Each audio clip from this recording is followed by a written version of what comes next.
Hey guys, this is Daniel. So I planned on having a whole lot of stuff this weekend, like a lot of stuff. But the one machine that's very important to get all that would be the chronograph, and it is not working, which is very unfortunate because I've only used it a couple of weeks. Anyway, so I wanted to just kind of make a video. I got a couple of boxes from Amazon and a couple places, Optics Planet. So obviously, then I got a package from Byrna. I got the new Max kit. So I really wanted to have you guys some numbers to compare it with, like the 3 or 4 different kinds of ammo we did before, and give it a good comparison now that we've got the Max kit on it. I have shot it with the Max kit. Don't know the energy or anything, feet per second or anything like that, but excuse me, it actually does feel like it's hitting harder. Sounds like it's hitting harder anyway. A couple of things that I like and don't like about it. Probably put that on safety. So it drops your rail down, and I've got this. I just got this from Optics Planet. I'm going to do that. Y'all can see what it says in Google or whatever. I'm probably not going to put links up because I'm not affiliated with anybody and nobody's sending me anything. So I'll take this off. But like I said, I did get this from Optics Planet, and I do absolutely love it. I know it's like kind of like 80s cheesy looking, but then it's like really functional, because anything that's got one rail underneath, you've got a green laser and you've got a very bright light. It dims it out on the video when you cut it on, but it's and it does have strobe, and actually comes with 2 rechargeable CR123s. So anyway, back to this. So it does drop the rail down some. That's a problem. Like I tried to put the Crimson Trace on it, and I've got another, I forget the name of it, but another laser. It's like a Crimson Trace. So it like drops it down, so it's like actually lower than the trigger guard. So it doesn't work at all. Now, that being said, some of the stuff it actually works better with. Especially if you're doing like grips, because it's especially this one. I got this one. I've kind of eyeballed this for a while, and it was finally in stock. Also from Optics Planet. It's a Wilson Combat Grip. This thing is thick. Like, it looks really. It is. It's really simple, but the machining on it is just. It's just so smooth and nice, and it's just the perfect feel, and really good. So anyway, if you want to put it on this puppy,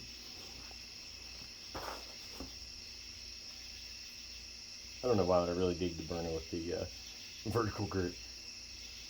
It's kind of like, it's a vertical grip, but it's not even a gun.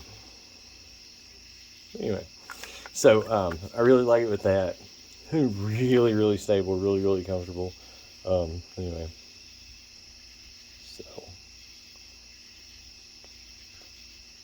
so you do get a little bit different sight picture, which you can see because the Max has that band that goes. And actually, when I was putting it on, I wasn't paying attention and actually did not get that part clasped together. I had to go back and take it apart and put it back on, because it's a pretty major thing there. So anyway, I know in one of the videos by the guy with Mercy Less Lethal, he talks about how this kit's he's comparing his kit with this kit, and it's he talks about it being spongy. 100% agree. I see exactly what he's talking about.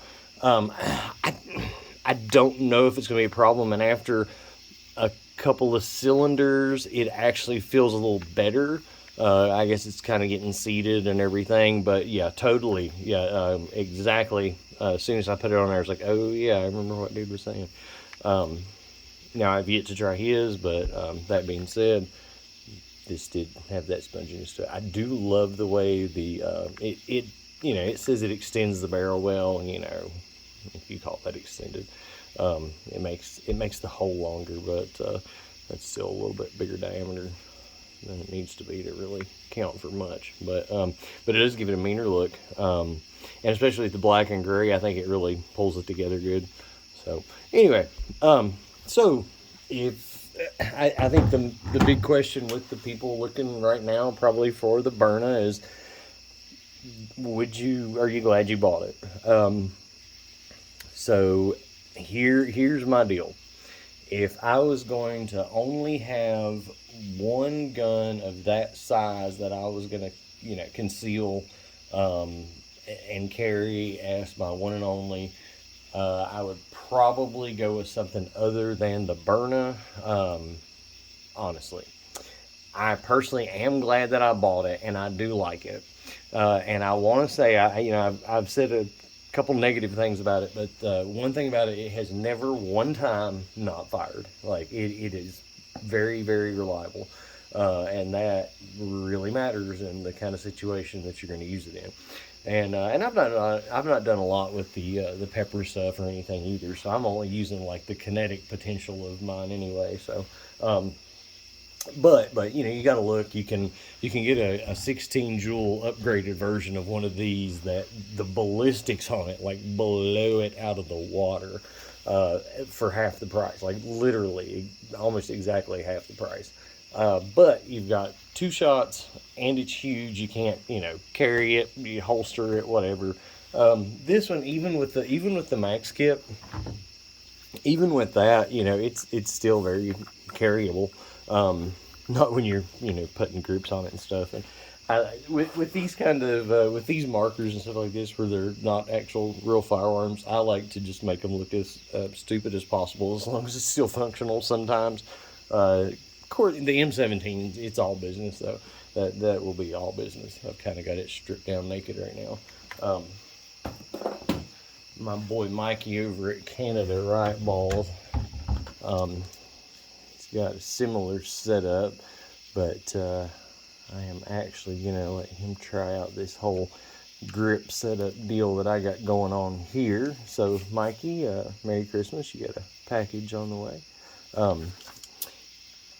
I've got the rail covers on the sides and underneath, which make this, and this is a Mission First Tactical vertical grip, make this much more comfortable. And I'm actually sending those as well. So you know what you think of that. But guys, if you've got one of these, I mean, obviously anything that you're dealing with rails, it's kind of like putting lotion on sunburn. It's like, oh, I forgot how smooth it could be. But anyway, all right, here we go. Watch, that's gonna fall down. They're like really bad. PPQ. I went ahead and put the Crimson Trace on that. That's most of the time what I've been putting that on. Anyway, love that gun. Period. I guess I should put the Byrna back. But yeah, as far as the Byrna goes, yeah, I'm glad I bought it. I don't know enough about the other ones. And again, Mikey, I know Mikey at Canada Right Balls, he sells the FSC and some other stuff, and he can probably tell you guys, if you ask him, a lot more about that kind of stuff. I have no idea. This is the only platform that I've had. I'm definitely anxious. I'm going to pick up something else. Hadn't decided yet. Definitely going to pick up something else to try, and I definitely know, and I don't know what they are, but I definitely know that they're getting a lot better numbers out of other markers than this, or I don't even know if you'd call this a marker. I don't know what you would call this thing. But anyway, but also, you're going to spend money on those as well. The Byrna, I don't know that there's a lot of mods out there really yet. I don't know if it's going to happen or not. At $400, I don't know if you want to crack open the thing to try to do much with it anyway. But anyway, I like it. I really do. I'm disappointed that the HDS blows it that far out of the water. If I would have never tested it, if I would have just saw what it did to, a human, like when we shot old Ballistic Joel, if I would have just saw that and not tested it and saw, like, the actual numbers of, oh wow, it's blowing it out of the water for half the price, I would have probably been a lot happier with it. I think that's always going to stick in my mind. But again, it's portable, whatever. Let's see. Definitely got a lot of stuff coming up, but until the chronograph's working, probably not going to do a whole lot of stuff. Again, yeah, I did shoot the kit. Felt spongy, like dude said at first, but after a couple of cylinders, that kind of went away.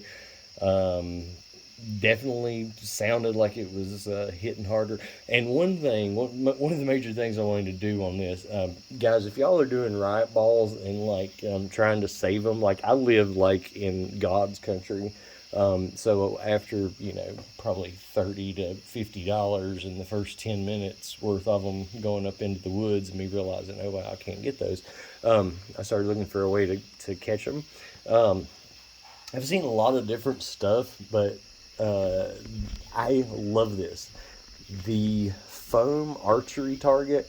Now, if you've got one like Mikey's that's, hitting, almost 50 joules, or up, for almost 45 or over 45 probably by this point. I don't know. It's just a beast. I can't keep up with it.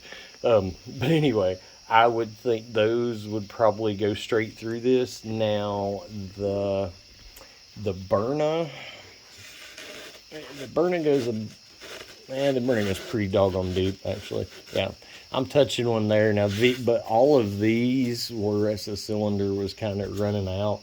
The other side had quite a bit of holes, but yeah, it's but it catches them. I've shot the heck out of the other one up there, and it's uh, I'm anxious to kind of tear it apart and see how many balls are in it, but that'll be a fun night. So, all right, well, guys, hope you enjoyed watching. Again, an eventless video, yeehaw. But you guys have fun, and hopefully I'll see you with some numbers soon. And actually, the couple other videos I did, I'm going to cross-link or at least cross copy and paste the numbers in those. So if you're watching one video, you see the joules, and another video, you see the feet per second. It's kind of stupid on my part, so sorry about that. All right, guys, have fun. Bye.